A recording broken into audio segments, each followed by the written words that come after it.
you can push this OK button to clear that message there. Perfect. Okay, so let's resume where we were. We were in Baja mode. I showed you that you could shift it back into 2 high for Baja mode.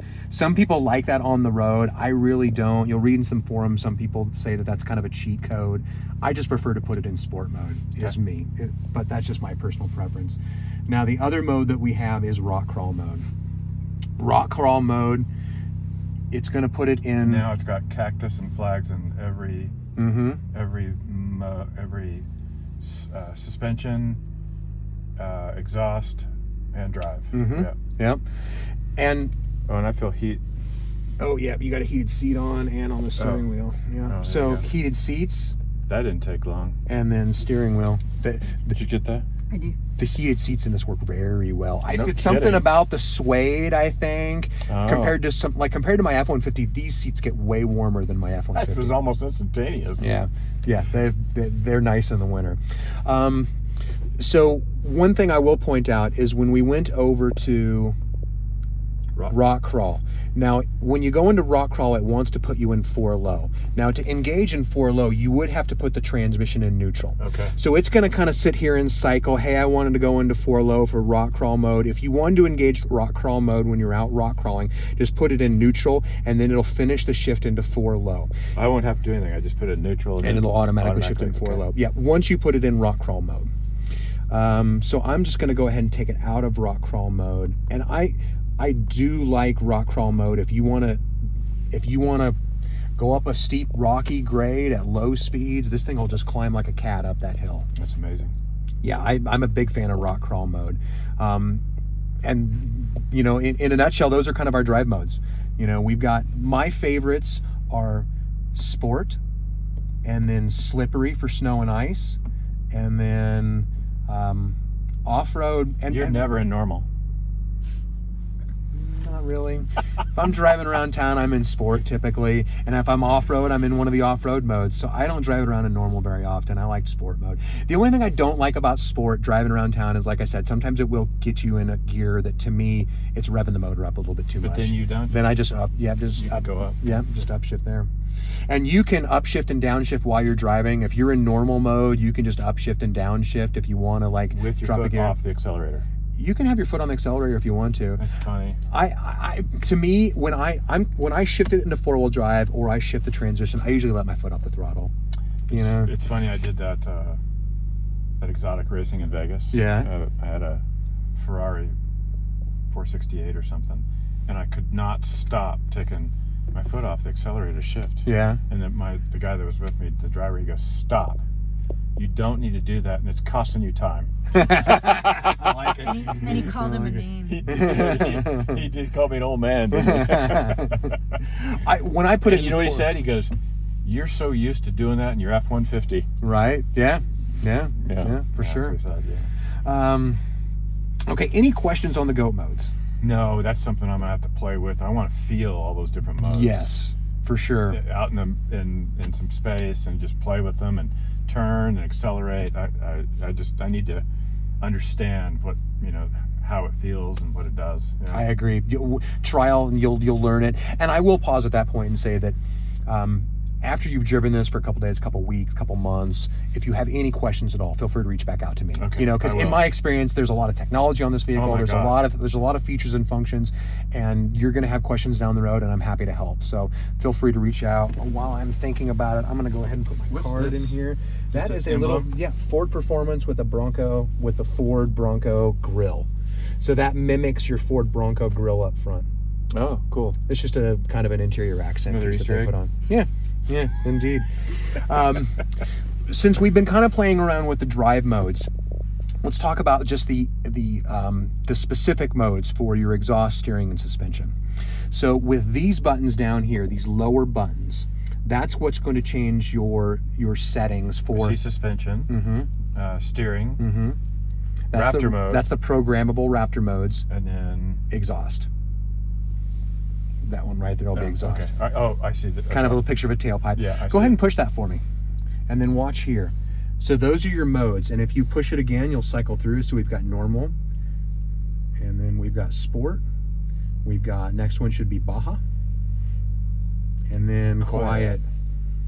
Do you have to change? We don't all really that? want to be quiet. No, I drive around in sport. You know me. I throw in sport mode and automatically throws it in Okay, sport. there you go. And let's play around with the suspension. Let's try the suspension one, and you can see the different modes there. So normal, just what it sounds like. Sport, and then off-road.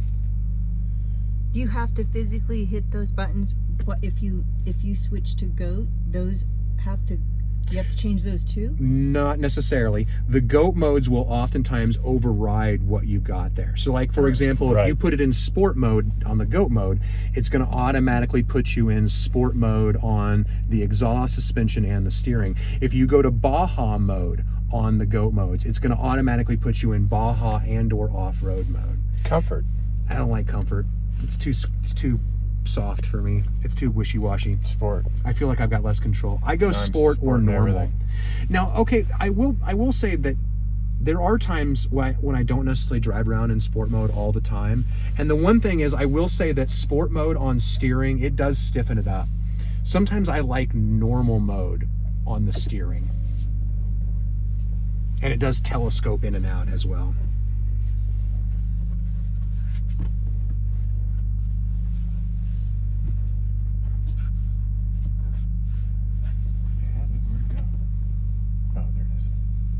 And then you should flip up to lock in. Oh, there we go. Yep. On the steering mode, I don't like comfort. It feels too loose to me. Sport is nice. Okay. But sometimes I do like normal mode on steering. Okay. Just normal mode is more comfortable. Sport really does stiffen it up. And if you do a lot of driving in sport mode with the steering, your arms can get tired. Oh, okay. But then again, sometimes that's not that bad of a thing. So that's kind of a brief description of these exhaust sport or exhaust steering modes. This is standard stuff here. Yep, adaptive cruise. That was extra. Adaptive cruise, yes. Yeah. So how does that work?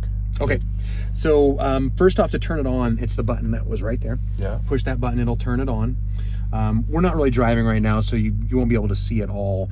But let's say the adaptive cruise feature, let's say you set the cruise at 65 miles an hour, and you come up on someone going 60.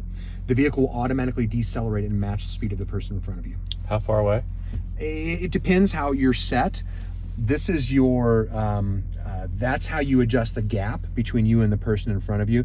If you were driving, you'd be able to see a screen up there that shows you the gap between you and the person in front of you. But usually it's at least, you're gonna follow somewhere between 2 and 5 car lengths between you and the person in front of you.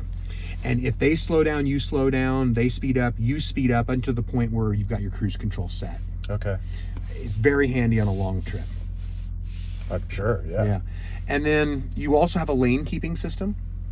If you want to turn that lane keeping system off, the button you just had on, that's the button you push to turn it off. This one? Yeah, we can just turn that off and I'll turn lane keeping Does it mean that means it's on? That means it's on, yeah. Off. Now it's off. Yeah. Perfect. And then you can increase or decrease the speed. That's your volume for your stereo. Right. Up and down there. Sicaphone. Yeah, this will hang up a call. That's the button that you're probably going to use frequently. That's the button that you use to talk to the vehicle. So if you push that button, oh wow. If you push that button, you can use now voice commands. You can say like, call whomever. You can say, call Matt, call Steve, however it's programmed into your phone. And we can pair your phone while we're here if you want to, so you've got that paired as well. You can also push that button and say things like navigation, street address, etc. Can I say put it in sport mode? No, it won't. No. Okay. You still got to push the button to do Okay. that. Are you Apple or Android? I'm both. I have a corporate phone and a personal phone. So do you use like Android Auto and Apple CarPlay and those types of features? I don't. So I really like Apple. I use Android Auto. I've used it on rental cars. Yeah. I really like Android Auto with this and or Apple CarPlay. Okay. When you pair your phone, it'll do it wirelessly now, where you can just throw Android Auto or Apple CarPlay to the screen here. You can use their maps if you prefer, or you can still use the Ford factory navigation, but you can push the button and say, hey Siri, or okay Google, you know, whatever commands you use when you're utilizing Android Auto. Once again, all done through that button. You just push that button. So That's you can use great. Siri, however you want to do it, just through that button there. These buttons here, this back button, that 3-line button, and these up and down buttons, that's going to move us through this view screen here. Oh, okay. So like you can scroll up and scroll down. You can configure a view. You've got Braptor status there. It'll show you what mode you're in. Okay. You've also got, this is a trip odometer. If you hit OK and hold it, it will reset the trip. So, you know, it'll reset the elapsed time, your average mile per gallon, distance to empty, etc. Now we've started a trip. It'll give you your average miles per gallon for that trip. It'll give you your elapsed time, etc. Data. Lots of data. Push the 3-line button for me. Now you can go through, like you can see there's different stuff in here. You can throw navigation up there if you want to, if you don't want it over here, if you want it in both places. That's kind of cool. Yeah, this is a pretty modifiable one. Let's go back up to my view. Oh, Hit OK. And then, actually no, let's go back. Go down to Braptor information, I think is where we want to go. And then go down to my gauges. There's some stuff you can see there, like oil pressure, oil temperature, there's water temperature. Yeah, there's all kinds of things in here you can play around. You can see vacuum boost if you want as much data, transmission temperature, cylinder head temperature. There's a ton of stuff in here that you can see. That's great. And tire pressure. Mm-hmm. Look at that. 41 factory setting. So it would be 38 is cold PSI. Since this thing's probably was driven around a little bit earlier, it's probably bumped it up. I keep mine at 38 cold, and then as I start driving around, usually it bumps up to 41, 42. And you can obviously air down if you want to go off-road, that type of stuff. But yeah, that's your PSI settings there. There's a ton of information here. Pitch and roll, you've got off-road screens like that. That's great. Power distribution to show whether you're putting, how much power, if you're putting power to the front or if power is going to the rear. Like if you're in, say, 4 auto, it'll show you where the power is going to the 4 wheels. Driver assistance is like your driver, like lane keeping system, etc. Okay. Let's see here. What else do we want to know? How do you turn all 4 cameras on, or at least the 2 side cameras on? This button right here, the little camera button. Okay. So if we push that button, it's going to turn. So if you put it in reverse, it'll automatically turn the rear view camera on. Since we're in park, or if you were in drive, it's going to throw the front view camera. So we can see the front view, and then we can see the top down view here. This is super helpful when parking. Wide vehicle like this. Top down view. Yeah. How in the world does it do that? It takes all 4 images, the front image, the side images, and the rear image, and it superimposes a vehicle and gives you a top-down view. And you can see, like, you know, there's our glass looking outside. I mean, you know, it basically takes the picture of that glass and it throws us here. It basically puts all those 4 images together onto one. That's super. And the minute I put it in drive, it goes away. So it will stay on up to 4 miles an hour. Okay. So that way you can park it, etc., and you can see, like, that's the front bumper, so you can get really close to something. That right there is the front of the vehicle, because you saw how the camera was angled down. So this allows you, super handy to park, maneuver around, once again, particularly with a wide vehicle like this. With this 3 button with the 3 lines, there's also different camera views we can see. This is by far my favorite. But if you want to just blow up the front view and really magnify that view, you can do it that way. And then they'll see the right hits a small. See that? It's still put there. Oh, yeah. And then if we do, and then the next one is a 360 view. That's going to look out to the side. This is handy if you're in reverse. So if you're in reverse, once again, it throws the rear view camera view up automatically. And you can navigate through these views in the same manner. It will give you this image in reverse. This is really handy if you're backing out into cross traffic, like maybe you're parked down in the old mill or you're parked downtown and you're backing out and there's cross traffic coming. Or for me, when I'm backing out of my driveway in the morning, if I pull it in the other way. But if I'm backing out of my driveway, I can see cross traffic better coming this way because it kind of looks out to the side. Oh, yeah.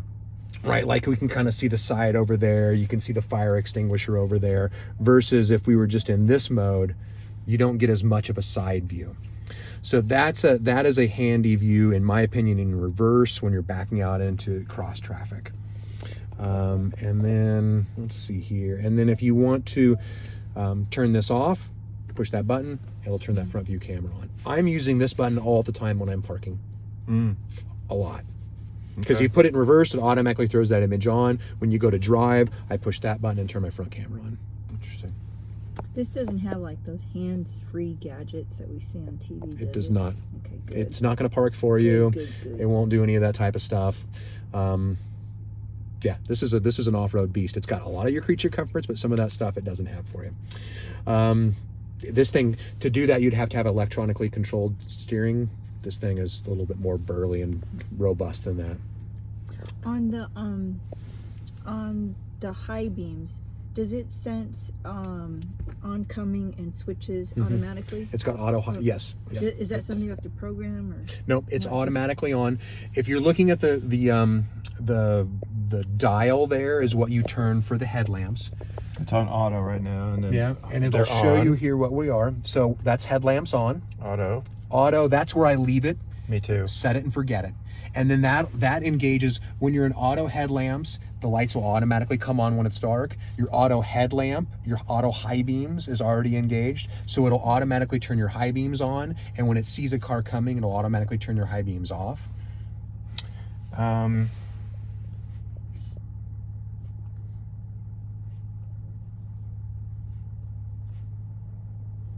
Try going up and then.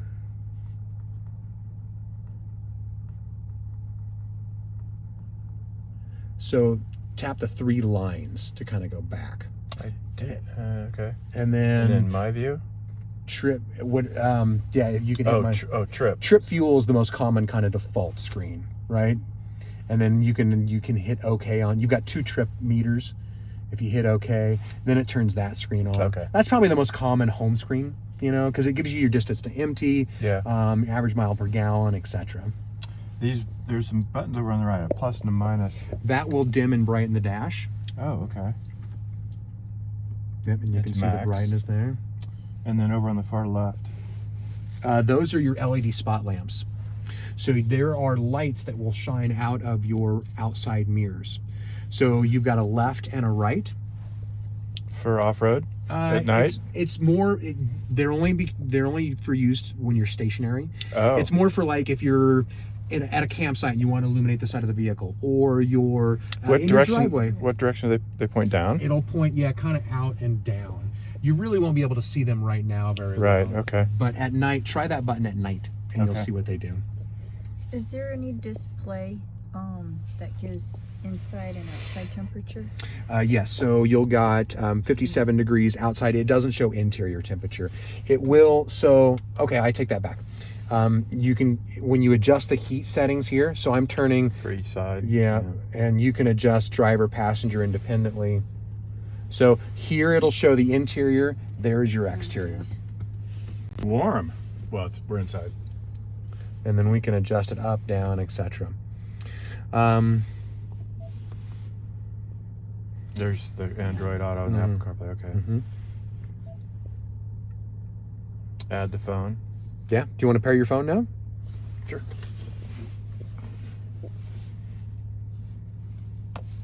And I could pair mine Search later. for your vehicle on your device sure. and select it once So it is just go found. to settings and go to Bluetooth.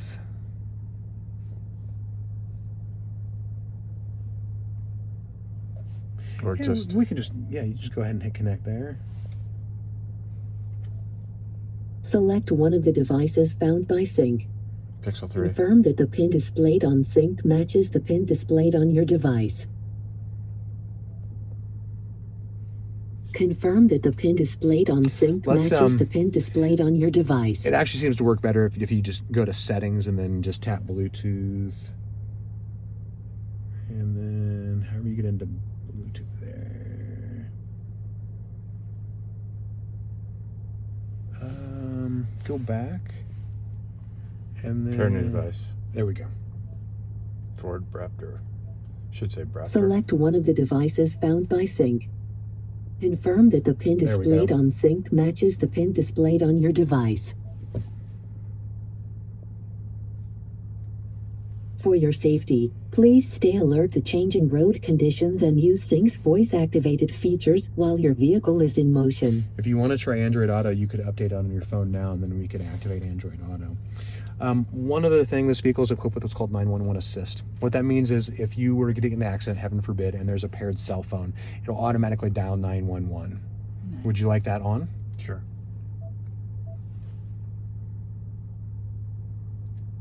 And then I'm going to enable Android Auto.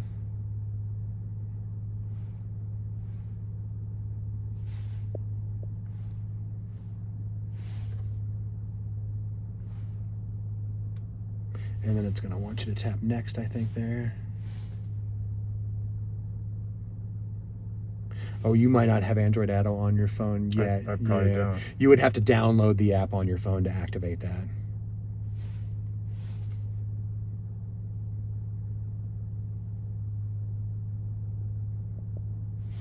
Showing. I have Google Maps, so I thought.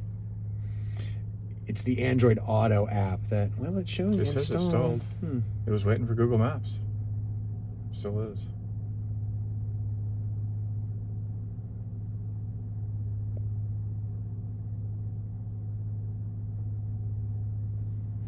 Something There we go. Now we're live. So we are good to go for Android Auto. So now Android Auto is activated on your car. So as you kind of already noticed, these tabs correspond to what you see here. So we can now switch from audio or to Android Auto. Now Android Auto, this is running from your phone. So it's basically throwing Google Maps from Android Auto up here. And then you can you can search addresses. You don't have to pull your phone out. This is basically showing, your phone superimposed up here. If we tap this button, Let's go. Can we do my iPhone too? Or Yeah, for sure. Is there? we can pair multiple phones. Is that app on your Apple? I mean, yeah. I don't. Do I have to download Apple CarPlay?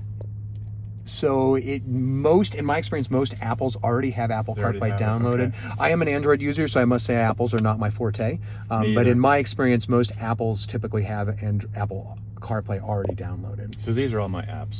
Yeah, on my this phone. is you're just seeing your phone here. Game Snacks? I don't know about that one.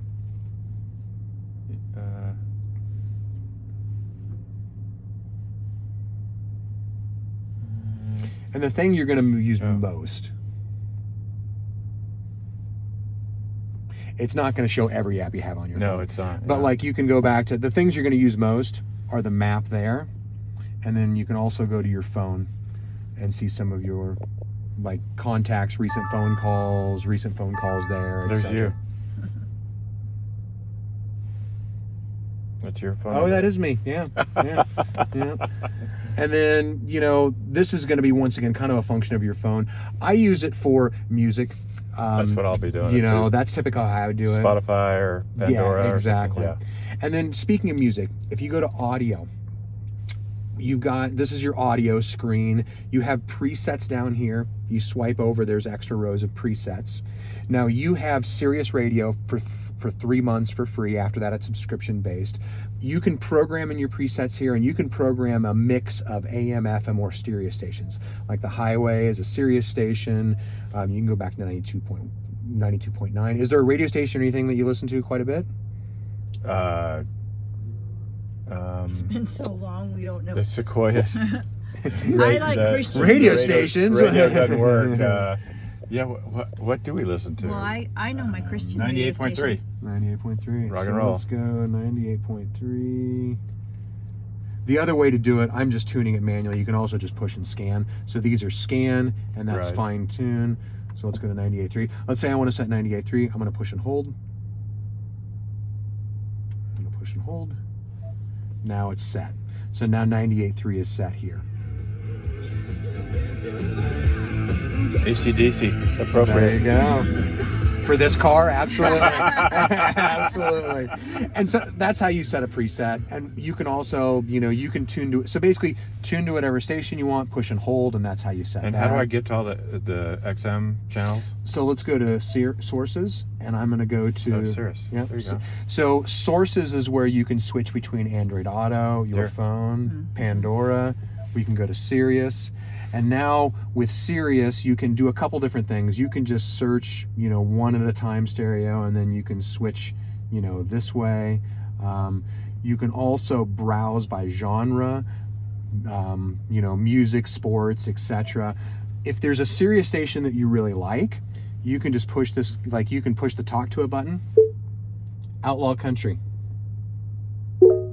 Tuning to Outlaw Country. If you know the name of the Sirius station, it'll automatically tune you straight to that station. So That's awesome. You can use voice commands. Once again, you can move that way, and then it shows it, kind of one at a time, or browse by genre is probably the best way to do it. And then once again, if we go back to sources, we could say switch back to FM. I'm going to show you one other way to do that as well. So if we go, let's see here. Actually, on this, that would be the easiest way to do it on this, is just to go to sources and then switch back that way. And then once again, we've got Android Auto here.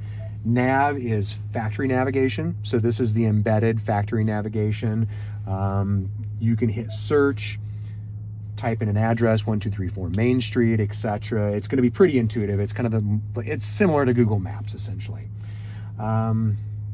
You kind of saw the apps that you see there. I don't use this apps tab very often, because the only thing I'm doing is I'm going either Android Auto, or I'm going to go to audio and then, go to my phone or etc. However you've got it there. This is interesting. Oh wait, Android Auto. Let's see with this goes. It comes up. Do you trust your Google Maps for navigation? Head north toward or do you Northeast trust Webster Avenue. I typically use Android Auto for my maps because it seems like it's a little bit more up to date. That said, though, you're less apt to lose your signal if you use navigation, because that's running off the satellite. But that said, that if you plan your route on Android Auto before you leave, you can just download the route and it'll still use the GPS. You don't lose a signal. So Lithium.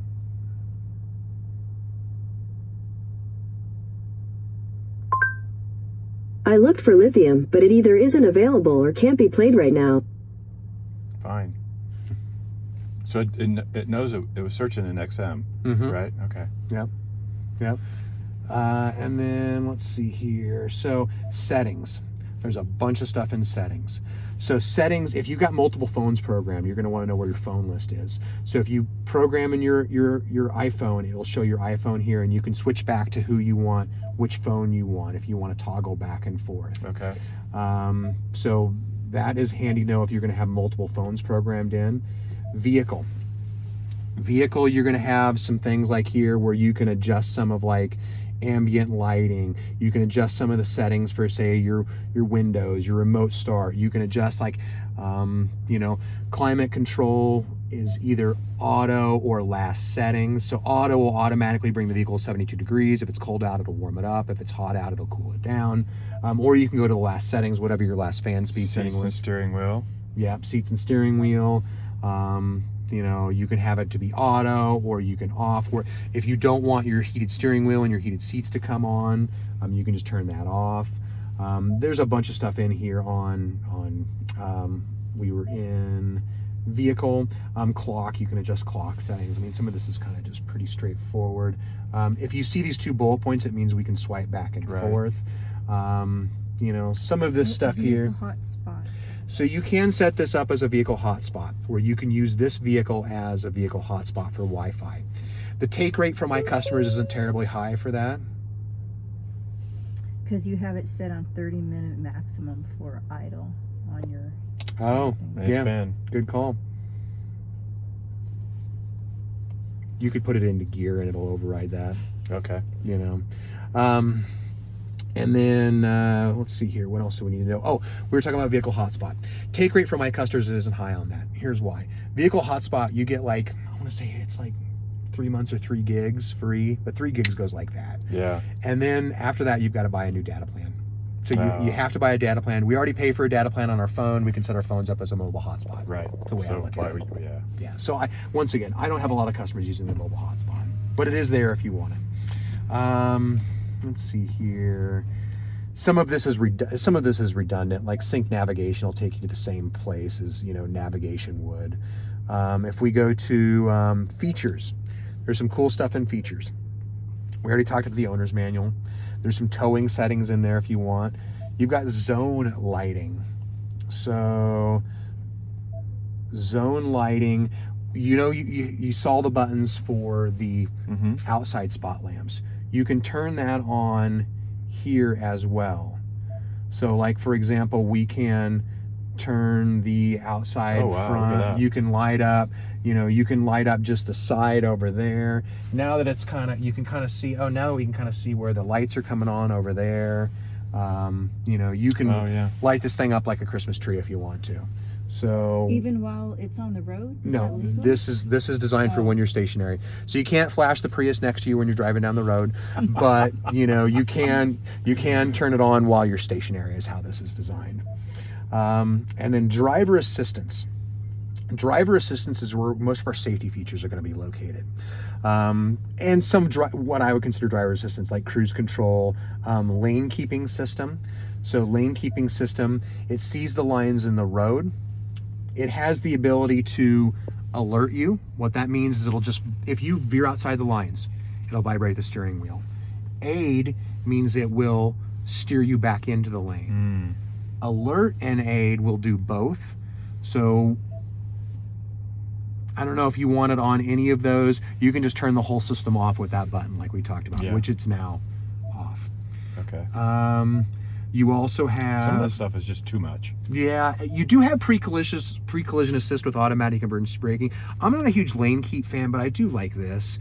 If it thinks that you're going to hit something or someone, it will warn you. If you don't do anything, it has the ability to brake for you. Okay. So you can turn this off. If we pre-collision assist, it will just turn that system off. Okay. So you do have the ability to disable that. There's a bunch of stuff in here. You've got a blind spot monitoring system.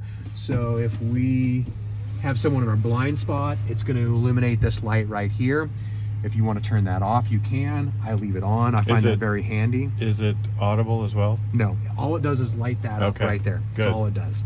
So I think Ford's system is very nice. It's not very distracting, and it is handy, particularly when you're on a multi-lane highway.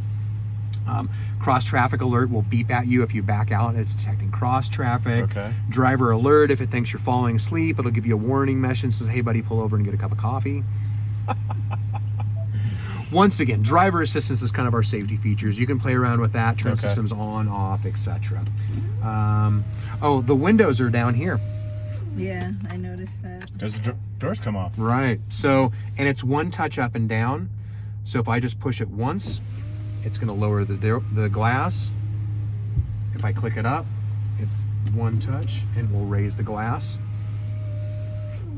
Or if you get a hold it down, it'll stop. No? And then you can just flip it back up and stop it in space.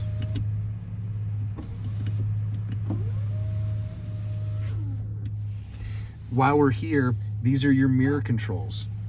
So left mirror, right mirror. So if you wanted to adjust the left mirror, push the left mirror, and then use this toggle to adjust that glass. They need to be adjusted for sure. Better.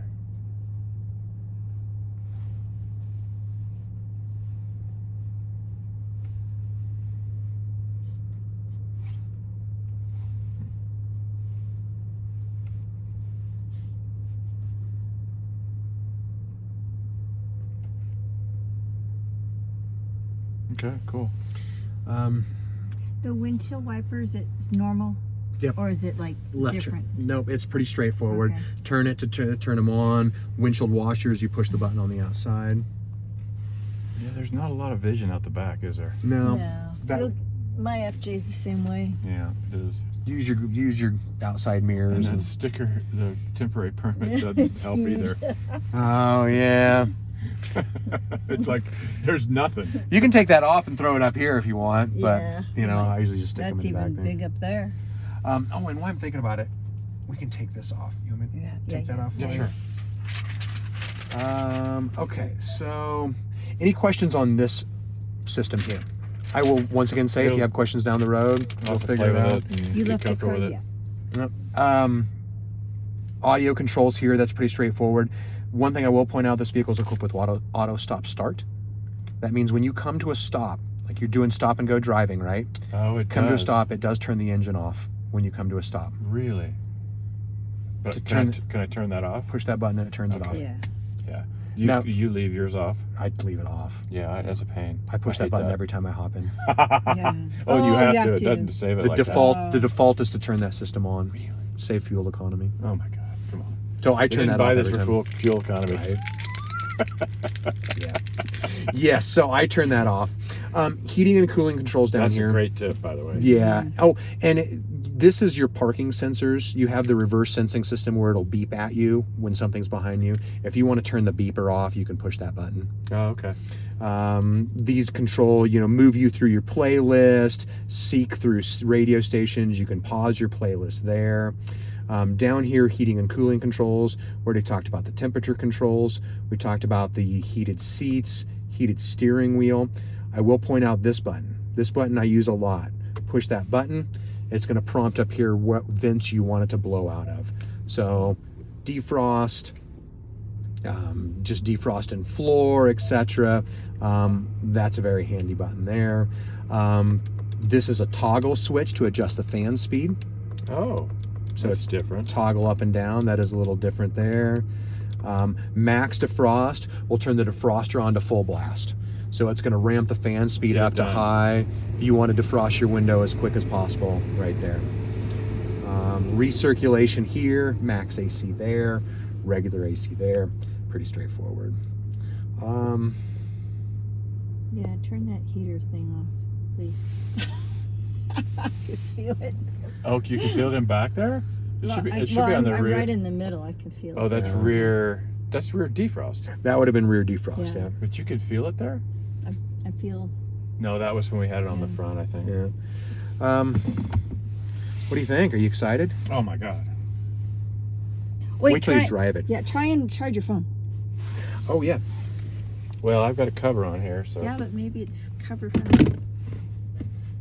Is there something we have to touch? Oh, look Yeah, at you're that. charging. Yep.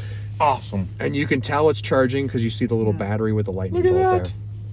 That's phenomenal. there. Love that feature. Yeah. Yeah. And, then you've that got- was extra. You got standard USBs down there too. They're all over the place. Up yeah. here, down here, Mhm. back there, back seat. There's. Mhm. Oh yeah, Yeah. yeah. Okay, Fantastic. video off.